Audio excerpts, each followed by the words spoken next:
야곱 이야기를 시리즈 설교로 하고 있습니다. 야곱의 여인들에 대한 이야기를 하게 된 곳은 사실 레아와 라헬보다는 빌하와 실바 때문이었습니다.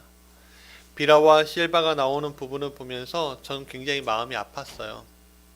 레아와 라헬의 이야기는 그렇다 쳐도 빌하와 실바 그리고 그들이 낳은 아이들의 모습을 보면서 주인공이 될 수 없는 변방인으로서의 삶의 역할에만 머물 수밖에 없는 이들의 모습이 제게는 참 아프게 다가왔습니다.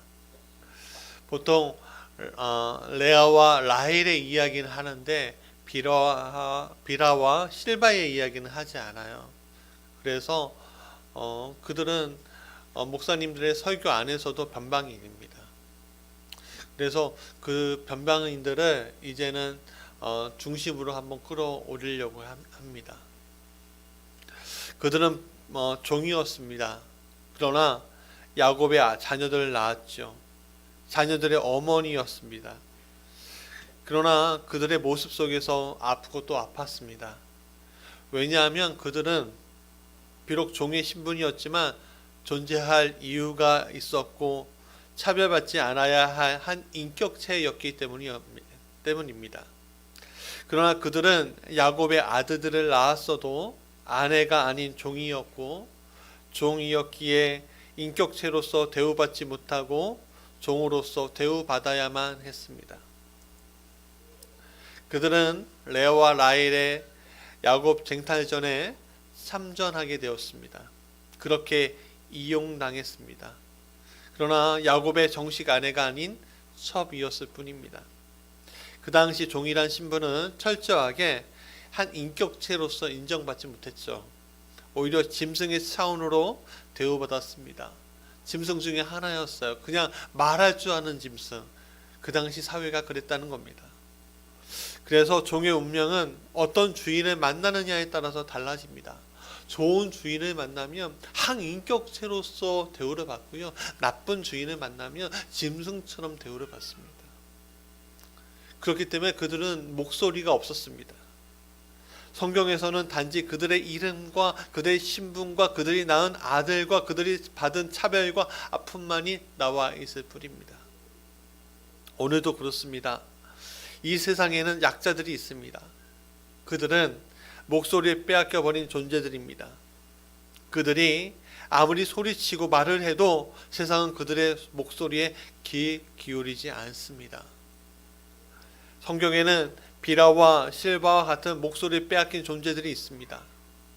창세기 16장에 처음 나오는 하갈은 아브라함의 아들을 낳았지만 광야로 사라로 인해서 광야로 쫓겨나야만 했습니다. 사사기 19장에 나오는 레인의 첩을 보면 그 주인을 지킨다는 명목으로 밤새 윤간당하는데 누구 하나 그녀를 도와줄 사람이 없습니다. 단지 레위인의 복수를 위하여 그녀의 시신조차 이용되었습니다. 목소리조차 이용당하는 인생이었던 빌하와 실바 이야기지만 그러나 이 이야기를 통해서 하나님의 마음이 느껴졌습니다.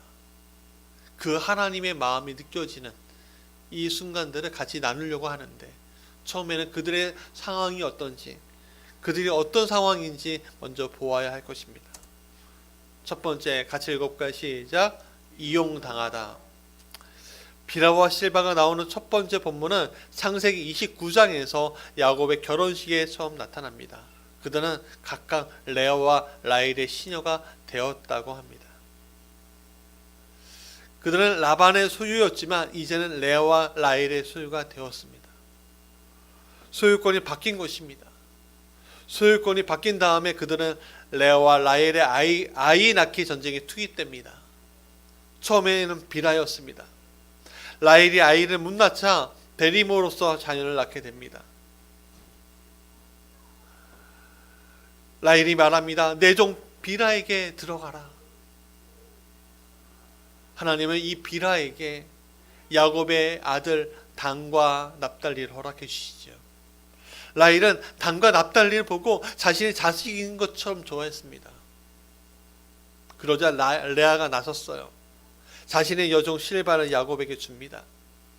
그의 시녀 실바를 데려다가 야곱에게 주어 아내를 삼게 하더니,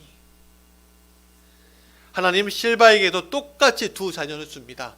갓과 아셀입니다. 레아 또한 자신의 자녀인 것처럼 좋아합니다. 그러나 그뿐이죠. 그러나 그뿐이었어요.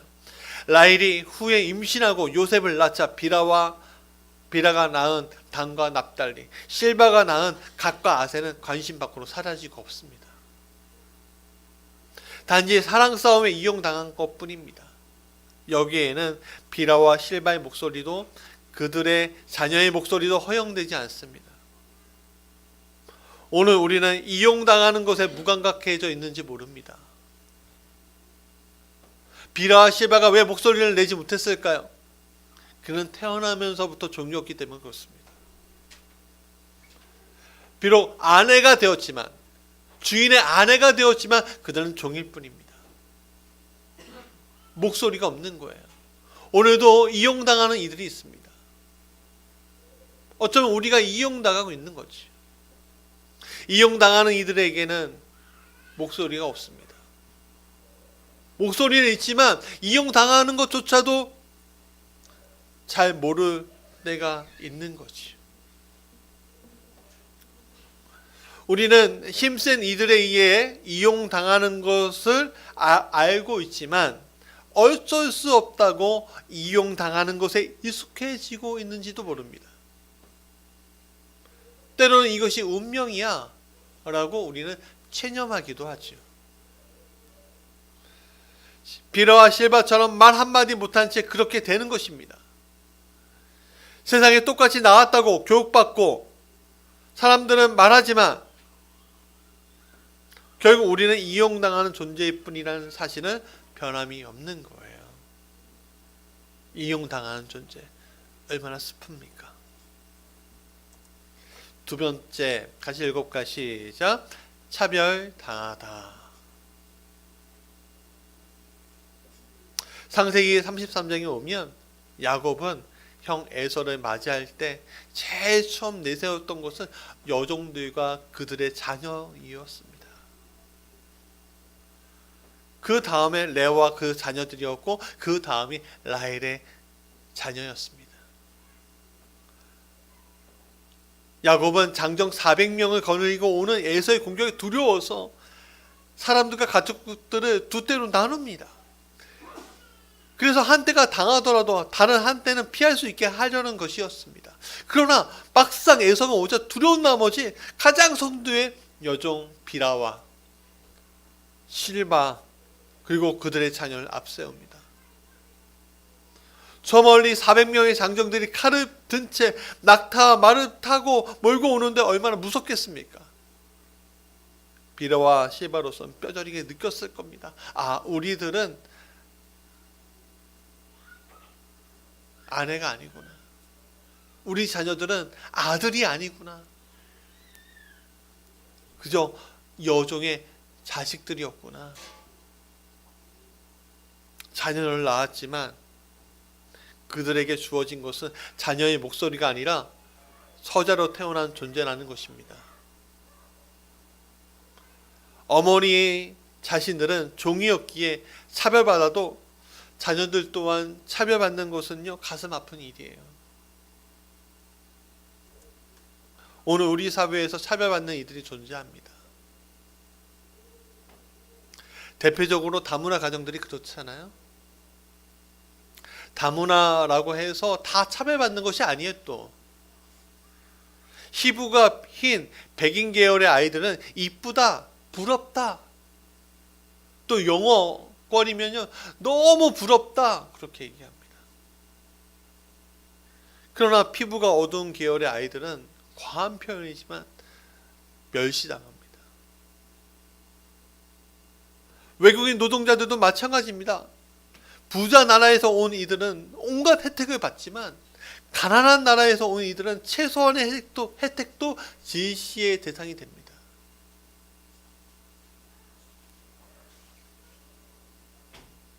조성가정, 한부모 가정, 임대 아파트냐 분양 아파트냐, 정규직이냐 비정규직이냐, 서울권 대학이냐 비서울권이냐,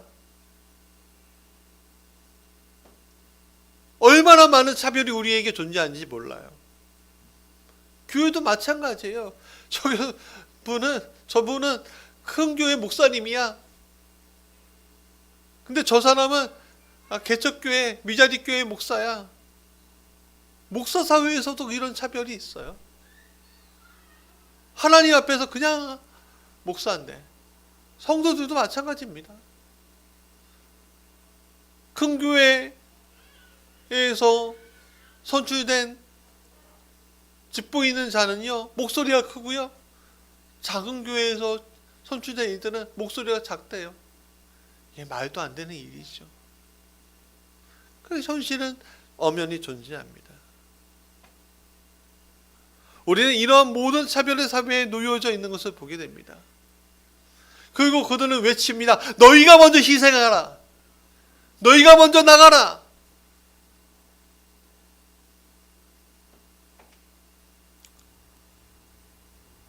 힘 있고 능력 있고 돈이 있고 잘난 이들은요 희생할 준비가 안 되어 있습니다.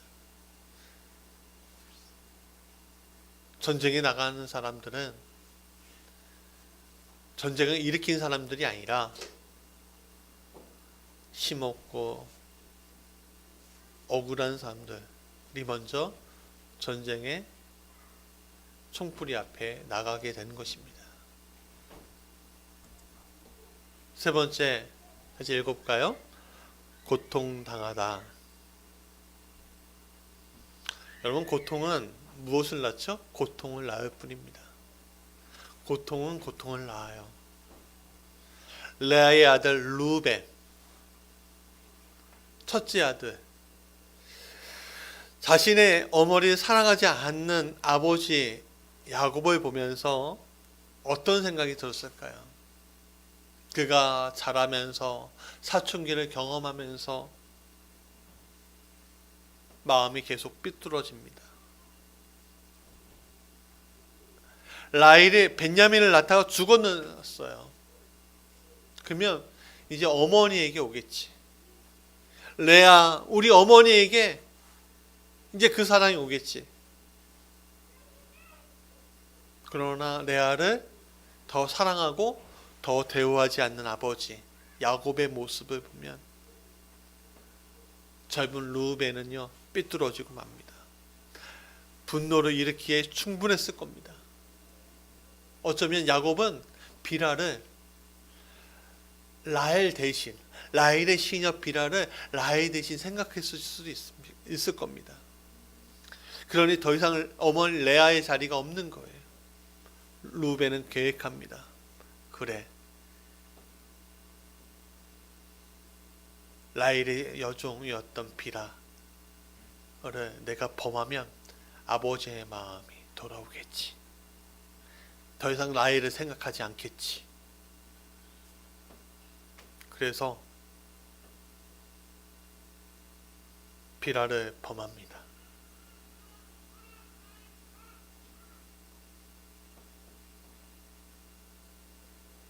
그러나 이러한 상황에 대해서 야곱은 듣지만 반응하지 않습니다.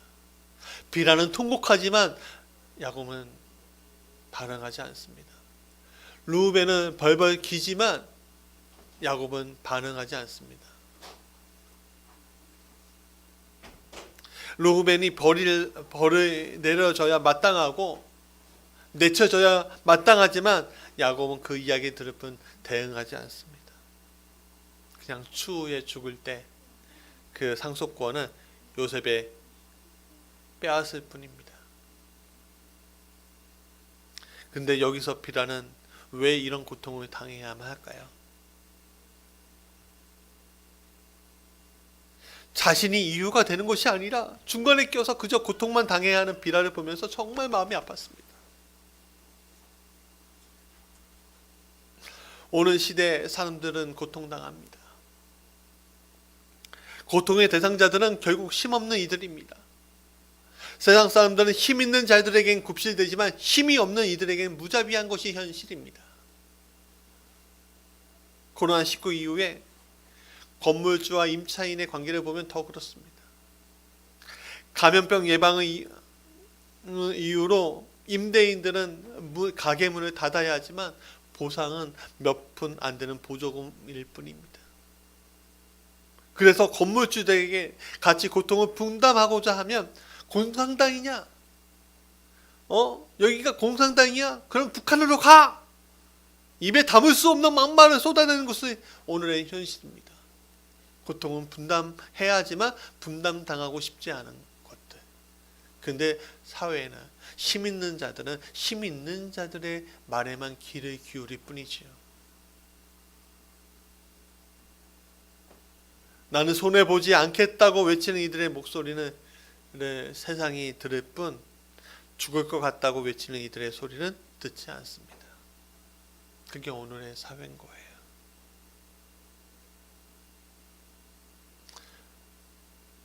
이용당하고 차별받고 고통당하는 이 세상, 살만한 가치가 있을까요?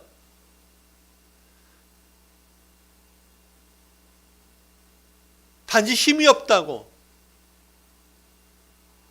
단지 내가 이런 환경에서 태어났다고, 단지 내가 이런 순간에 맞이하고 있다고 이용당하고 차별당하고 고통당한다면 나는 이 사회에 무슨 희망을 가지고 무슨 소망을 가지고 살아갈 이유가 있겠습니까? 그러면 이런 사회에서 하나님은 왜 이대로 보고만 계시는 겁니까? 하나님, 내가 지금 힘이 없다고, 능력이 없다고, 내가 조금 못나 보인다고 이용당합니다. 차별당합니다. 고통당합니다. 하나님께 아무리 외쳐도 하나님은 침묵할 뿐입니다. 하나님은 어디 계시죠? 하나님은 언제 나를 도우시죠?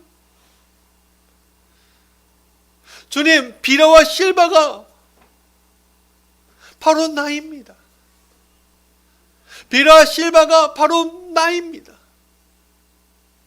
그럼 주님 어디에서 내 목소리를 낼 수 있겠습니까? 그게 오늘 우리의 모습이지요. 여러분, 만약에 비라 실바가 여기에서 끝났다면 저는 정말 마음이 아프고 제 마음 가운데 고통만이 있었을 겁니다. 근데 놀랍게도 비라와 실바의 이야기는 여기서 끝나지 않습니다. 물론 비라와 실바의 이야기는 속에 비라와 실바의 목소리는 없습니다만 그러나 그 이야기는 여기서 끝나지 않습니다. 같이 읽어볼까요? 네 번째, 시작. 그러나 어머니가 되다. 저는 창세기 46장에서 비라와 실바의 이야기를 보면서 위로를 받습니다. 창세기 46장 16절부터 17절, 18절 같이 읽어보겠습니다. 시작. 가세의 아들은 시몬과 학기와 순이와 에스본과 에리와 아루니와 알렐리오. 아세의 아들은 임나와 아스다와와 이스위아와 브리아와 그들의 누이 세라며 또 브리아의 아들은 헤벨과 말기엘이니 그들은 라반이 그의 딸 레아에게 준 실바가 야곱에게 낳은 자손들이니 모두 66명이라. 뭐래요? 성경은 실바의 자손이 16명이라고 했습니다. 자, 23절부터 25절까지 읽겠습니다. 단의 아들 후심이요 납달리의 아들 곧 야스엘과 구니와 예스엘과 실렘이라. 그들은 라반의 그의 딸 라에게 준 비라가 야곱에게 낳은 자손이니 모두 7명이라. 몇 명이요? 비라의 자손이 7명이라고 정확하게 말씀해 주십니다. 실바의 자손이 16명, 비라의 자손이 7명. 레아가 어머니가 아니라, 라헬이 어머니가 아니라 실바와 비라가 그들의 어머니, 할머니가 되었다는 이야기입니다.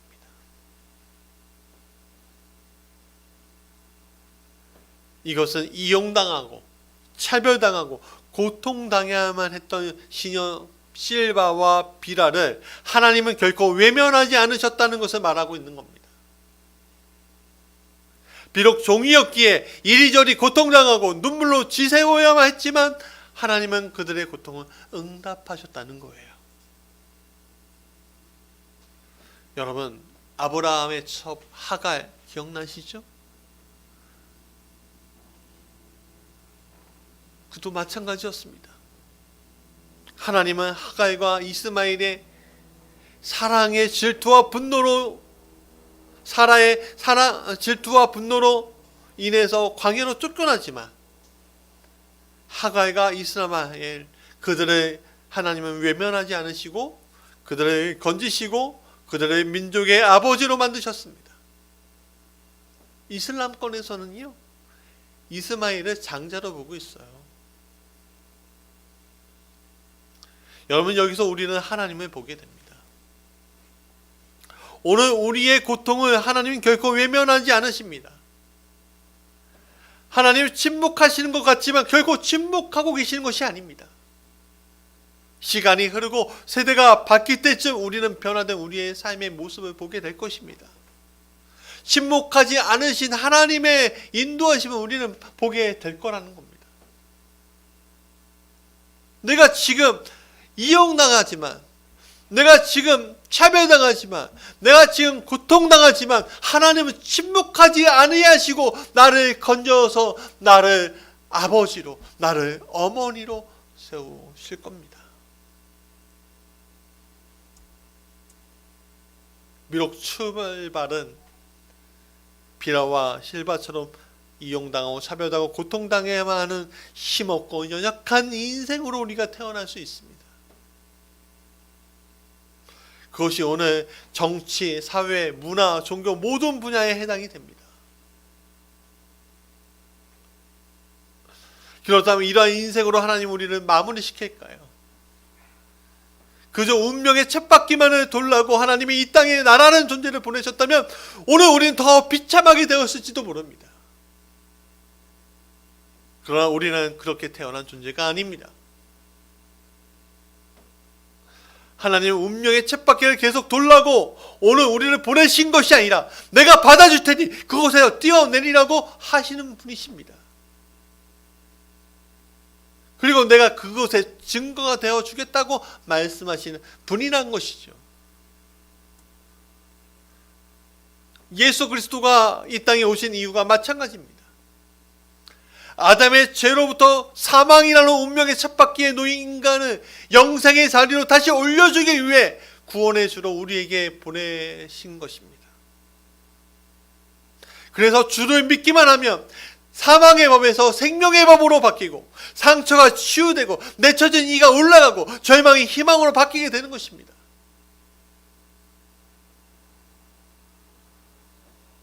비라와 실바가 이스라엘의 민족의 어머니가 된 것은 그들의 공로가 아니었습니다. 야곱의 배려 또한 아니었습니다. 라헬과 레아의 생각도 아니었습니다. 오직 하나님의 은혜였습니다. 종의 신분에서 어머니의 신분으로 바뀌게 된 것은 오직 하나님의 은혜였습니다. 그렇기 때문에 오늘 우리가 믿어야 할 것이 하나입니다. 하나님이 우리를 죄와 사망의 법에서 벗어나게 해 주실 것이다. 이것은 영적인 것뿐 아니라 이 세상 속에서도 똑같이 구현될 것이다. 우리는 이러한 믿음을 놓지 말아야 합니다. 끝까지 잡아야 합니다. 여러분, 예수님의 말씀을 기억하셨으면 좋겠습니다. 마태복음 8장에 보면 예수님은 갈릴리 호수로 한가운데로 지나가고 계셨습니다. 예수님 주무셨습니다. 그의 사역이 너무 피곤했습니다. 그러나 갑자기 큰 파도가 밀려옵니다. 제자들은 바로 죽을 운명이라도 되는 것처럼 벌벌 떨었습니다. 그러다가 제자들은 예수님을 깨웠습니다. 그때 예수님이 말씀하셨지요. 어찌하여 무서워하느냐? 이 믿음이 작은 자들아. 그렇습니다. 여러분, 오늘 우리의 인생 가운데서 우리가 어찌하여 무서워할 것입니까? 내 삶에 풍랑이 왔더라도, 내 삶의 시초가 어떻더라도 우리는 그 순간, 그 어려움의 순간에 우리 혼자 가는 것이 아닙니다. 예수님은 곧 일어나서 바람과 바다를 꾸짖으셨습니다. 그러니까 아주 잔잔하게 됐다. 오늘 우리의 인생 가운데 예수님이 들어오시면 그 예수님의 역사가 믿어지는 순간이 오면, 내가 하나님의 자녀가 되는 그 순간이 오면, 하나님이 내 안에서 하나님의 영에 움직이시는 그 순간이 오면, 나는 이 세상 가운데 종의 사람이 아니라 하나님의 자녀가 되는 것입니다. 종의 신분을 벗어나서 자녀의 신분이 되는 것입니다. 죽음의 자리에서 영생의 길로 가는 것입니다. 소망 없는 자리에서 소망의 길로 가는 것입니다. 아픔과 상처와 눈물의 자리에서 기쁨과 행복과 즐거움의 자리로 가는 것입니다. 그렇습니다. 우리는 이 세상의 권력과 힘으로 인해서 이용당하고 차별받고 고통당하는 비라와 실바입니다. 그러나 하나님이 우리 인생 가운데 역사하는 것을 믿는 순간 우리는 풍랑이 와도 두려워할 바가 없습니다. 우리는 믿기만 하면 되는 겁니다. 근데 그게 내 스스로 그것을 믿는다고 해서 믿어지는 것이 아닙니다. 하나님의 영이 내 안에 들어와야 되는 겁니다. 하나님의 영이 내 안에서 역사해야 하는 겁니다. 여러분, 그 하나님의 영을 간절히 소망하십시오. 강림절, 주님을 기다리는 소망이 있으셔야 합니다. 2000여 년 전에 그 예수님이 이 땅에 오신 이유는 이 땅에서 그냥 사역하고 그래 그 하나님 나라가 이렇다 말씀하시기 위한 것이 아닙니다. 하나님의 약속이 진실하다는 걸 보여주시고 그 하나님이 여러분들 속에 들어온다는 것을 보여주시기 위해서, 그 하나님의 이 신실한 것들이 우리 안에서 역사하신다는 것을 보여주기 위해서 오신 것입니다.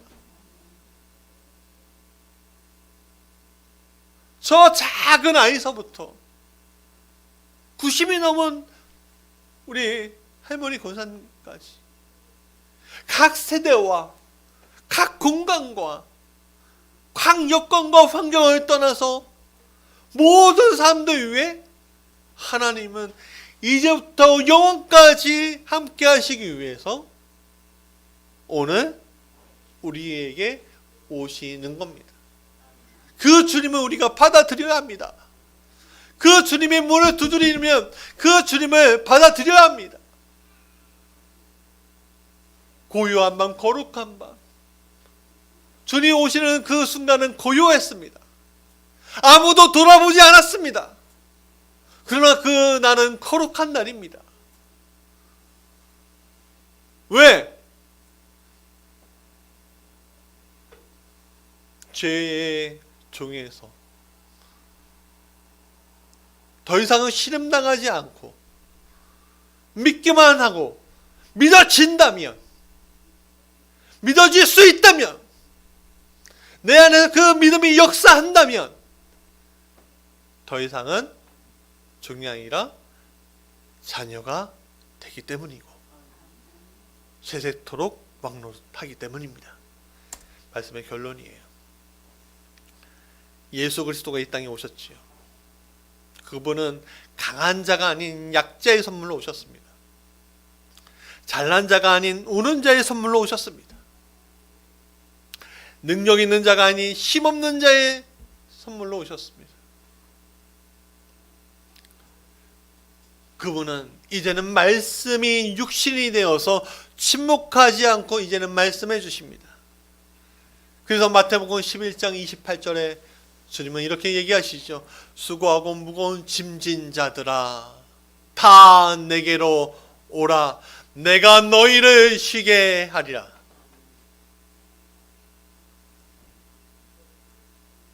예수님은 우리에게 선물로 오셨습니다. 그래서 예수님이 내 삶 가운데 오셔서 구원자로 오시는 것이 믿어질 때에 우리는 비로소 인생의 모든 슬픔과 아픔을 극복하게 될 것입니다. 약속 위에 서게 될 것입니다. 그것은 내 공로가 아닙니다. 내 능력도 아닙니다. 오직 주님의 은혜일 뿐입니다. 요한계시록 21장 4절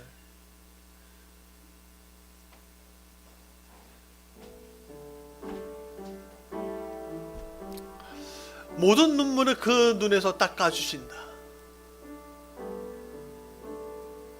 여러분 이것이 우리에게 믿어져야 합니다. 다시는 사망이 없다. 여러분 이것이 우리의 마음 가운데 느껴져야 합니다. 애통하는 것이나 곡하는 것이나 아픈 것이 다시 있지 아니한다. 여러분 이것이 우리의 약속의 말씀입니다. 좋은 것들이 다 지나간다. 주님 오시는 그 순간, 주님이 내 마음 가운데 역사하는 그 순간 좋은 것 다 지나간 것입니다.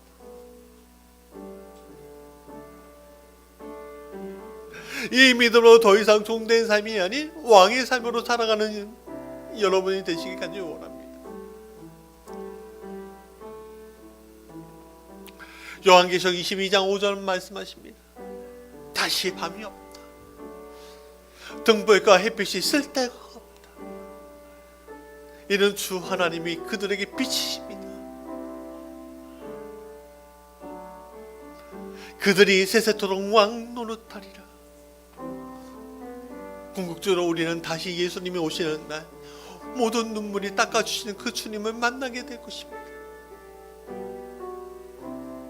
그리고 주님과 함께 비라와 실바가 이스라엘 백성의 어머니 중 하나가 된 것처럼 예수님 우리의 선물로 다시 오실 때 재림하실 때 그 2000년 전의 그 약속을 지키신 것처럼 다시 재림하실 그 약속을 지켜주실 때 우리는 예수님과 함께 세세토록 이 땅의 왕노릇할 것을 여러분 믿으시길 간절히 기원합니다. 그 주님이 우리 주님이십니다.